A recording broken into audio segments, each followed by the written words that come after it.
Welcome back to our channel. Today, in quiet reverence, we remember the talented artists who left us too soon, some only just days ago. From the icons of Hollywood to rising stars, they each brought light to the world of entertainment until they passed away suddenly. If you feel moved by their stories, we invite you to leave a like as a silent tribute in their memory. Thank you. Now, let us begin. He called the names of people here. This is a true incident. Jimmy Swaggart, the fiery televangelist who once brought gospel into millions of American homes, has tragically passed away at the age of 90. From humble beginnings in rural Louisiana, Swaggart rose to national prominence as a pioneer of televised evangelism. In the 1980s, his Sunday sermons aired on over 3,000 stations.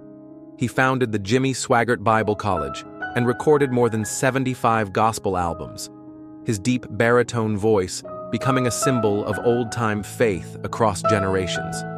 His ministry claimed over 15 million album sales, and for many, he was the face of American Pentecostal revival. His family confirmed the heartbreaking news on July 1, 2025, through a statement on social media. He passed away at Baton Rouge General Medical Center 2 weeks after suffering a massive heart attack on Father's Day. Surrounded by loved ones, his final days were marked by quiet prayer and reflection. But his journey was not without shadows. In 1988, Swaggart was defrocked after a prostitution scandal, a moral collapse that shattered public trust. Another incident in 1991 deepened the fall. Yet in disgrace, he did not disappear. With unwavering resolve, he stepped outside denominational walls and rebuilt, founding the Sun Life Broadcasting Network, continuing to preach every Sunday, and recording gospel music until his final years. His wife Frances stood beside him, and his son Donnie and grandson Gabriel followed in his spiritual footsteps. His was a life of rise, fall, and remarkable redemption. Swaggart leaves behind not just a ministry, but a message that even broken vessels can pour out grace. If his voice ever touched your heart, consider subscribing to honor a complex and unforgettable legacy.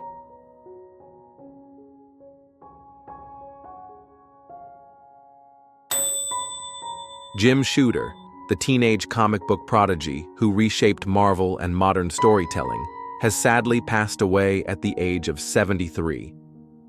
From selling his first script at 13 to becoming editor-in-chief of Marvel by 26, Shooter's career was nothing short of extraordinary. He launched the groundbreaking Secret Wars, introduced creator royalties, and mentored legends behind X-Men, Daredevil, and Thor. Under his watch, Marvel became a powerhouse of creativity, professionalism, and cultural impact. His death was confirmed on July 1st by his son, Benjamin Shooter, after a long battle with esophageal cancer. He passed peacefully on June 30th, surrounded by family and close to the industry he helped build. Shooter's journey, however, was not without trials. His bold leadership style earned both admiration and controversy. After his dismissal from Marvel in 1987, he could have disappeared. Instead, he staged a remarkable comeback, founding Valiant Comics, and later Defiant and Broadway, reshaping indie comics and proving his resilience. Even in later years, he wrote, mentored, and stood as a veteran voice in conventions and forums. Today, the comics world mourns a complex, unforgettable figure, a creator who dared, who stumbled, and who always returned.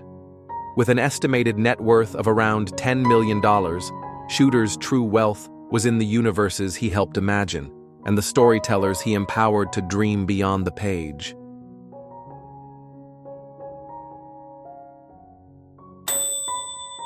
Bill Moyers, the revered journalist and former White House press secretary who brought integrity and depth to American public broadcasting, has sadly passed away at the age of 91.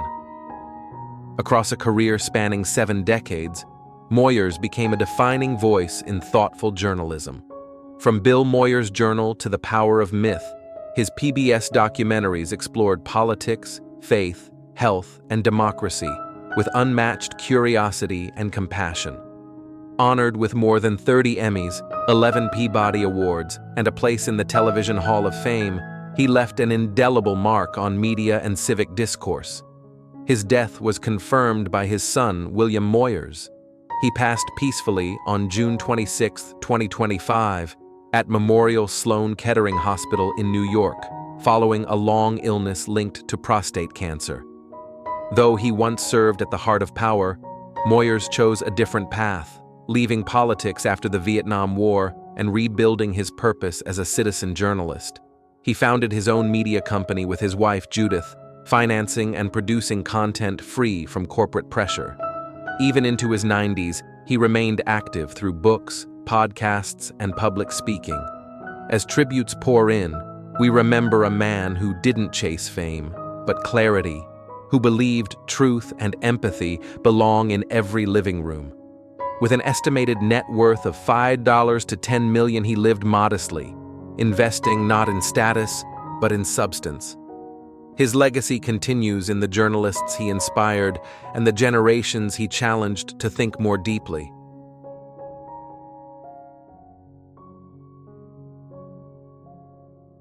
Kylie Page, the adult film actress and Netflix documentary star who bravely shared her struggles, has tragically passed away at the age of 28.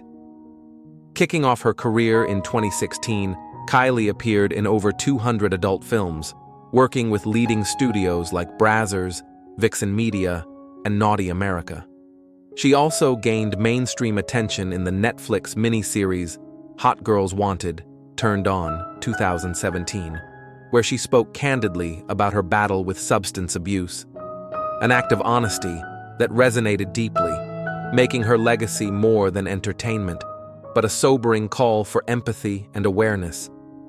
Her death was confirmed by TMZ and AVN, citing local law enforcement and the Los Angeles County Medical Examiner's Office. Kylie was found in her Hollywood home on June 26, 2025, following a welfare check prompted by a concerned friend.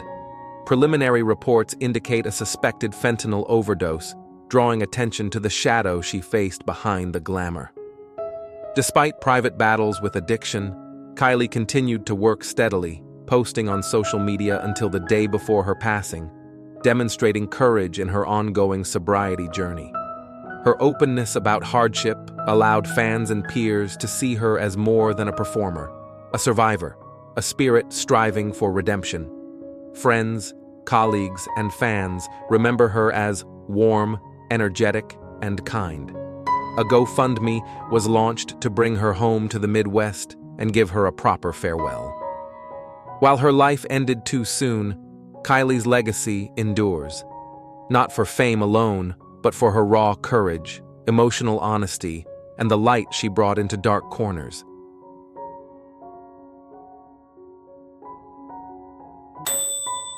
Dave Parker, the legendary MLB powerhouse and 1978 MVP, has sadly passed away at the age of 74.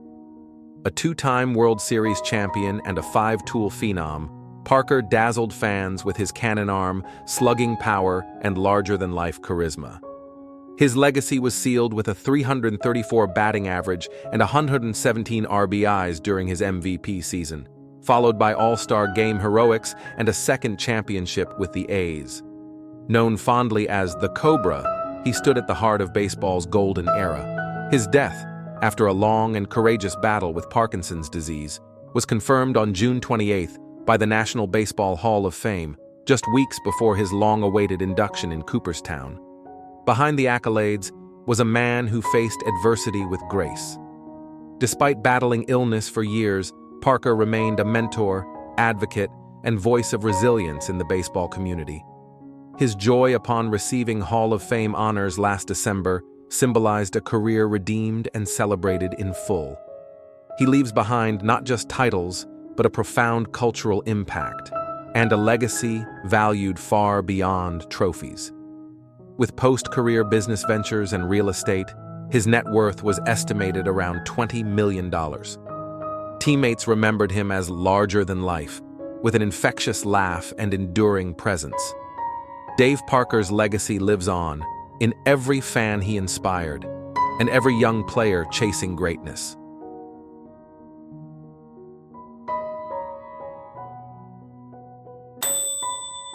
Walter Scott Jr., the cherished founding voice of the Whispers, known for timeless R&B harmony, has sadly passed away at the age of 81. A groundbreaking soul singer, Walter co-founded the Whispers in 1963. Their silky vocals brought hits like "And the Beat Goes On" and "Rock Steady" into the hearts of millions.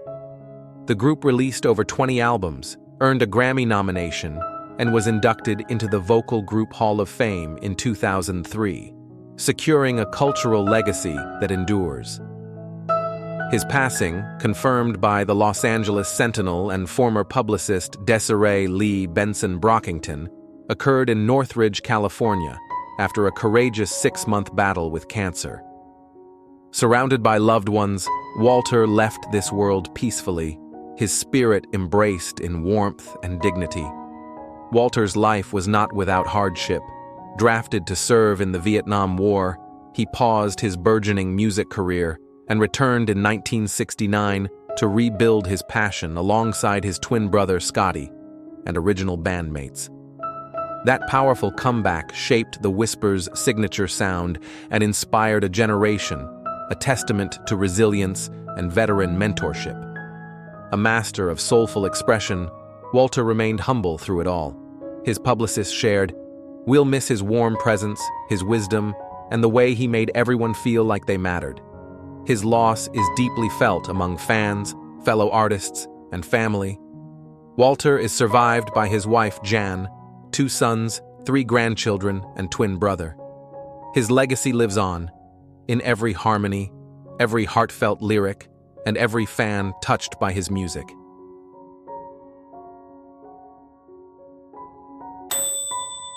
Rick Hurst, the beloved comedic actor best known as Deputy Cletus Hogg on The Dukes of Hazzard, has passed away at the age of 79. Tragically, his passing was confirmed on June 26th by his longtime friend and co-star Ben Jones via a heartfelt tribute on the Cooters Place Museum page, where Rick was scheduled to appear just days later. Known for his warm heart and signature laugh, Rick Hurst brought joy to millions with his unforgettable role on the iconic CBS series. Hurst's television journey began in the early 1970s with guest spots on Sanford and Son and The Partridge Family, before rising to fame as Cletus Hogg, a role he held from 1979 to 1983. He later appeared in classics such as Happy Days, MASH, and The Wonder Years, and on the silver screen in Steel Magnolias and The Karate Kid Part 3. His comedic timing and Southern charm cemented him as a beloved figure in American television history. Though no official cause was released, his passing came suddenly, just before a fan event. At the time of his death, his estimated net worth was $500,000, modest, yet reflective of a lifetime of steady, heartfelt work and fan dedication. In a moving tribute, Ben Jones wrote, "He had a heart as big as Texas, and he'll be making folks laugh even in heaven." Rick Hurst's legacy endures, not just in reruns, but in the warmth he brought to every role and every life he touched.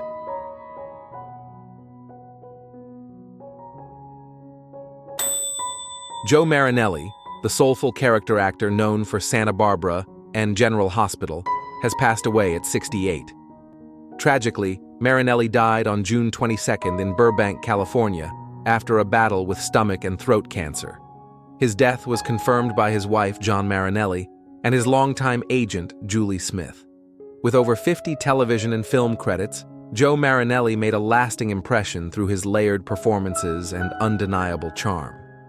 He rose to prominence playing the cross-dressing mobster Bunny Tagliati on Santa Barbara, a role he embraced with courage and grace, famously recalling how a stranger once whispered to him during makeup, "You must be very comfortable in your sexuality."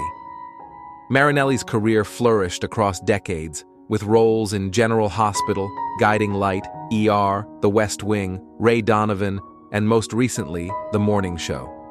Despite career shifts and industry challenges, he never stopped working, describing the post-Santa Barbara years as absolute bliss. Tributes have poured in from collaborators and loved ones. Director Alexander Payne remembered him as a magnificent human being with a heart as big as the ocean.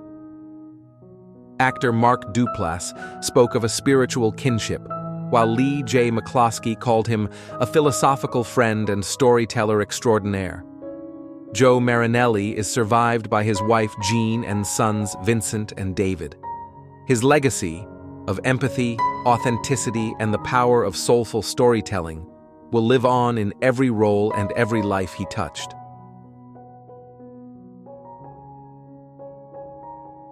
No, come on. First of all, I'm out of practice. And second of all, it takes schooling. It's easy to remember the leather jacket, the thumb-pointed eye, the way a jukebox came to life with a knuckle tap. But behind that slick hair and confident smile was a boy who once couldn't read aloud without trembling. If you grew up in the 1970s, chances are your Tuesday nights were reserved for happy days, and your idea of cool wore motorcycle boots and carried a quiet heart. Today, we're taking a walk not through Hollywood, but through memory, through the remarkable human legacy of Henry Winkler. If this tribute touches your heart, please let us know in the comments. What did Fonzie mean to you? Born on October 30th, 1945, in a busy Manhattan hospital, Henry's first cries blended with the horns and sirens of a city that never slept. His parents, Jewish refugees fleeing Nazi Germany, carried only hope and a suitcase when they arrived in New York 6 years earlier. They settled on the Upper West Side, where Henry's childhood bloomed between European discipline and American improvisation. His father, Harry Winkler, ran a global lumber business and believed in precision, measured, relentless, demanding. His mother, Ilsa, managed their home with a calm resilience, forged in the fires of escape and loss. In that apartment, a young Henry turned subway rides into stages and hallways into sets. Yet behind the creativity lay a quiet, constant struggle. Words danced on the page, sentences dissolved, and reading became a battlefield.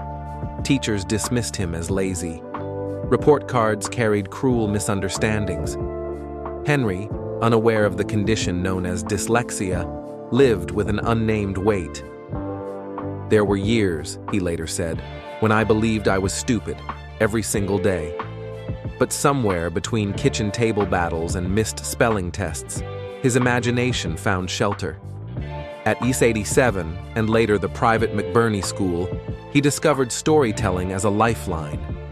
He couldn't decode paragraphs, but he could spin adventures during recess that made classmates forget the bell. In drama class, scripts that once seemed impossible turned into dialogue, living, breathing, emotional. With applause came clarity. Maybe performance, not paperwork, was his destiny. He pursued that feeling to Emerson College, graduating in 1967, then to the prestigious Yale School of Drama, where he shared stages with future legends and built a work ethic that never left him. After Yale, he returned to New York with 2 suitcases and $171 a week. He taught kids improv in church basements. He memorized lines on the subway. He booked commercials selling hamburgers and deodorant. But his sights were set higher.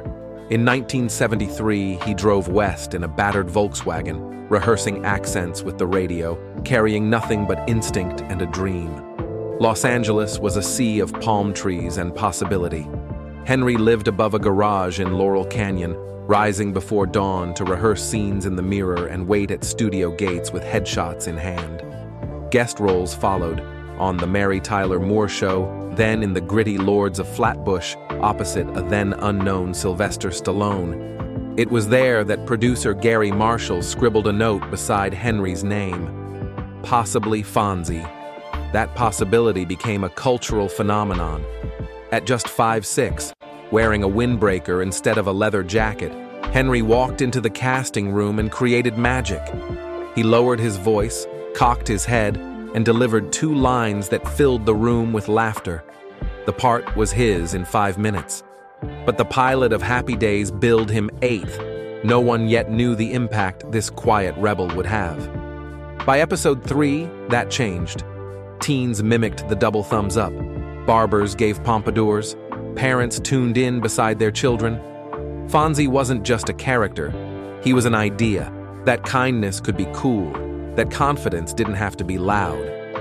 Henry made bold choices, softening Fonzie's voice, revealing gentleness beneath the swagger. The show soared. In 1976 and 1977, he won Golden Globes. His name became shorthand for cultural impact. But fame, like all bright lights, casts a shadow. As America fell in love with the Fonz, few saw the man still wrestling silently with dyslexia, still waking up at 4 a.m. to make sure the performance was earned.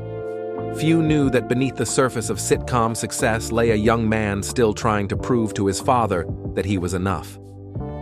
In interviews, Henry would later reflect, "Assumptions are the termites of relationships." It was a hard-won truth, born not from scripts, but from a lifetime of being misunderstood. As we close this first chapter in Henry's journey, we see a rising star, not yet dimmed, not yet shaken, but already shaped by struggle. His comeback wasn't about career revival, it was baked into his very beginning. Every stage he walked onto was a quiet act of redemption. Every laugh he earned was proof that legacy doesn't begin at the top, but in the trenches. And as the 1970s reached their zenith, Henry Winkler stood at the height of fame, respected, adored, unstoppable. But what comes after fame? That's where the story truly deepens. Fame never arrives alone. It brings noise, schedules, flashing lights, and silence, the kind that creeps in when the cameras stop. For Henry Winkler, the applause from Happy Days still echoed when he first noticed the stillness. Scripts that landed in his mailbox now felt like echoes of a role he had already outgrown. Directors wanted Fonzie, not Henry. And when the series ended in 1984, so did the illusion of permanence. Weeks stretched into months without real offers. Hollywood, ever hungry for the next face, had no room for a veteran mentor in a leather jacket. Henry, once at the cultural center of America's living rooms, now paced between auditions where he was told to play it more like the old days. Behind his home's walls, financial pressures mounted. He quietly sold a vintage motorcycle, an icon from his glory years, just to cover his children's tuition.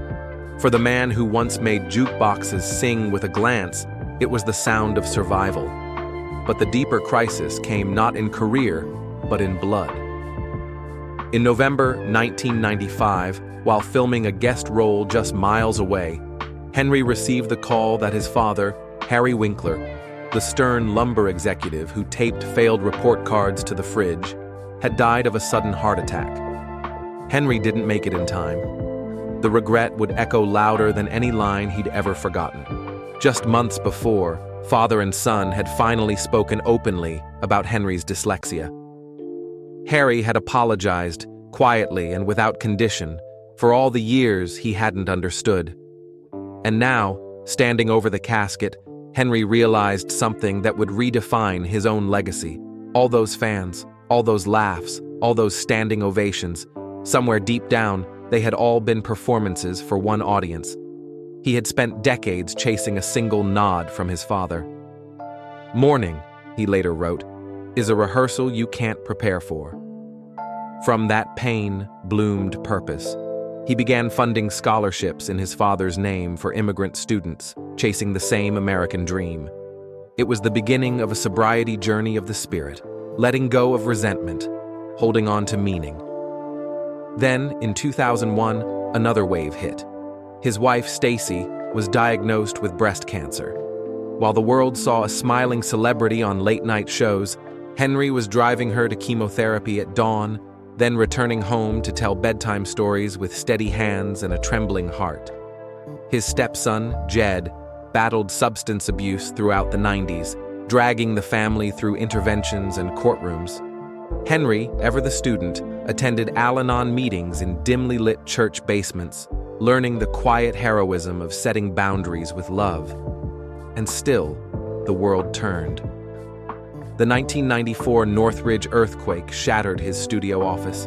Decades of scripts, photographs, letters gone in seconds. Colleagues passed away: Tom Bosley, Aaron Moran, then Robin Williams. Henry wept when he heard. They had met on the Happy Days set when Robin arrived as an alien named Mork. Henry had advocated for him, protected his strangeness.